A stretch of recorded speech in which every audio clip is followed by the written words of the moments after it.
Assalamu alaikum. Bugün 27 aprel 2025 yıl. Ушундай болгон пойлага авангард бадрин уругун эгип атабыз. Көчөтүн. Көчөттөрдү бала. Бул газетадан торф эксеңер ушинтип начар чыгат. Эгер биогумуз эксеңер чыгышы кыйын болот ушинтип. Торф эксеңер жакшы чыгат мына. Эми жакшы чыккандар деле бар мынтип. Өзүнүн лаймен. Ушу торф менен биогумуз аралаштырып эксе ушинтип жакшы чыгат.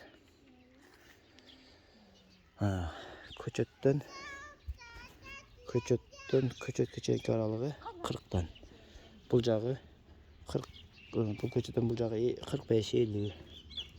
Узундугу 33 метр. Буга 40 центральный шланга тартылган. Бул мындай кудуктан. Бул дары үчүн 1 тонналык бачок. Bundan через дары беребиз. Бул кудук обычный үйдө кудугудан суу тартып берет. Бул жерде суу проблема болгонуна байланыштуу. Мына азыр бир трайник коебуз. Ал трайник аркылуу бул бачоктон дарысын тартат. Мына трайниктин ягында крайник болот. Что кудук суусун култап турганы. Ошондой эле бул жакка кетип дарыга кеткенден кийин дарынын мына жеринде да бир крайник болот. Что дары жакты култап, анан кийин таза суу берген. Центральный тартып, ошол баштан бул жакка чейин ушул жерге общий 750 метр капельный лента кеткен. 750 метр капельный лентага өзү ким ушундай капельный лента аркылуу эгемдесе, мына центральныйны колдон келишинче 50 кыла бериш керек экен. 50 кылсаңар ичинде суу толуп жакшы кетет экен капельный ленталарда. Мотор койгондо эгер 600-700 метрлик капельный лента иштетип ушундай 4 соттик жери кылам десеңер, мотордун күчтүүсүн 50 суу менен тарта турган моторду иштете бериш керек экен. Андан кичине моторлордон 2-3 өнөпкө пробить эттик. Давлениянын суунун көлөмү жетпеди бул жерге. Кайра барып, бир күн кечке ушу мотор акыры биз эме кылдык. Ушундай болгон помпа алдык. Айла жоктуктан. Эмесе 10 миңдик, 11 миңдик мотор алыш керек экен 50лик. Суу насос. Ошо мотор аркылуу ал насостон ушуна обратный клапан алып иши көп да. Помпа алсаңар сразу жүрөт, сразу иштейт, өзүнүн обратный клапаны болот. Азыр ушу жерге чейин көчөтүбүз жетти. Бул жагы миңдей көчөт. Бул жагына урук эгип коебуз эми. Көчөт менен урукту бир күндө эксе, пишишип 1-2 күн эле разница болот деп уккан элек. Ошого бул жерди Кудай калса пробага текшеребиз, кандай болушун. Көчөттү эккенде бир мындай биринчи капельный лента тартып, үстүнөн клёнка басып, клёнканын жамбашын көмүп, өз агат ачып кылыш керек. Агат албай кылганбыз биз бир көйдө. Мындай нерсе жасап аласыздар. Жыгач үстүнө мындай ты кылып кагып, мынерге мындай зым кылып аласыздар дагы. Бул зым 40 сантиметрде учуну мынтип кайрып коесуңар. Ошондо мынтип жерди тешкениңерде, мына көчөт далда болсо, допустим, ушул жер тешип болсо, кийинкиси бул жагын тешет. Ошондо 40 сантиметрден адашпай шаблондо тешип кете бергени ушул жакшы нерсе.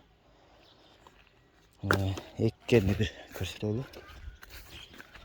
Ушинтип бирөө көчөт салып кетсе, тешикке көчөт салып кетсе, мындай бир чиринде болсо колдон келишинче. Чиринди биогумуз болсо андан жакшы. Чиринден алабыз дагы. Тешигин толтурабыз. Бисмилла.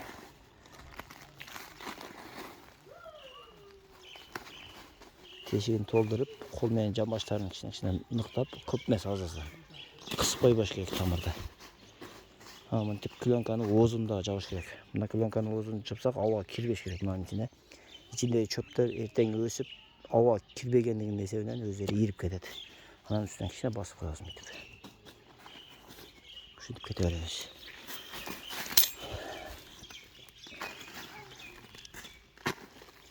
Бир колдоп неудобный болуп атат. Мында кичине басып коебуз. Мына эмени оозун жаап туруш керек, аба киргизбей колдон келишинче.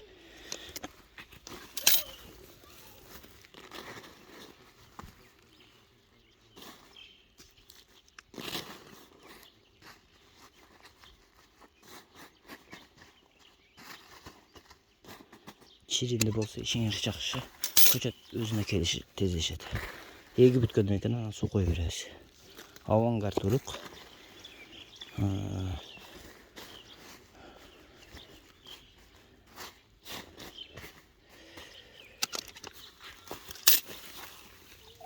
ушундай салабыз. 2 курчтойдай примерно. İçine trambolat edip azalsan. Ozunu jağıp koyuşumuz gerek. Ertegi jamgır jağganda mına жерге тиіп, ушундан дагы сироп болуп түгүнө түшүп, аз болсо да азык болот, Кудай кааласа.